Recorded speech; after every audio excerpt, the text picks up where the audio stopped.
10 വയസ്സ് മാത്രം പ്രായമുള്ള മകനെ വിമാനത്താവളത്തിൽ ഉപേക്ഷിച്ച് നാട്ടിൽ വെക്കേഷൻ ആഘോഷിക്കാൻ പോകാൻ ശ്രമിച്ച ദമ്പതികളെ പോലീസ് പിടികൂടി.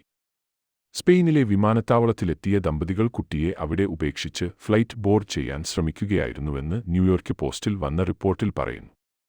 വിമാനത്താവളത്തിലെ ജീവനക്കാരിയാണ് ഇക്കാര്യം പുറംലോകത്തെ അറിയിച്ചത്. ദമ്പതികളുടെ വിവരങ്ങൾ പുറത്തുവിട്ടിട്ടില്ല. ടിക്ടോക്കിലൂടെയാണ് വിമാനത്താവളത്തിലെ ജീവനക്കാരി ലിലായാൻ ഇക്കാര്യം പങ്കുവച്ചത്. പിന്നാലെ ദമ്പതികൾക്കെതിരെ രൂക്ഷമായ ഭാഷയിലാണ് ആളുകൾ പ്രതികരിച്ചത്. കുട്ടിയുടെ സ്പാനിഷ് പാസ്പോർട്ടിന്റെ കാലാവധി കഴിഞ്ഞത് ദമ്പതികൾ മനസ്സിലാക്കിയത് വിമാനത്താവളത്തിൽ എത്തിയതിനു ശേഷമാണെന്നാണ് എയർ ഓപ്പറേഷൻസ് കോഓർഡിനേറ്ററായ ലിലേൻ പറയുന്നത്. ഇതോടെ ഫ്ലൈറ്റ് മിസ് ചെയ്യാൻ കഴിയില്ലെന്ന കാരണം പറഞ്ഞ് ഇരുവരും ഫ്ലൈറ്റ് ബോർഡ് ചെയ്യാൻ പോയി.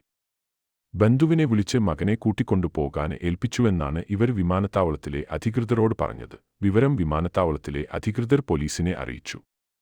തുടർന്ന് സ്ഥലത്തെത്തിയ പോലീസിനോട് കുട്ടിയാണ് മാതാപിതാക്കൾ വെക്കേഷൻ നാട്ടിൽ പോവുകയാണെന്ന് പറഞ്ഞത്.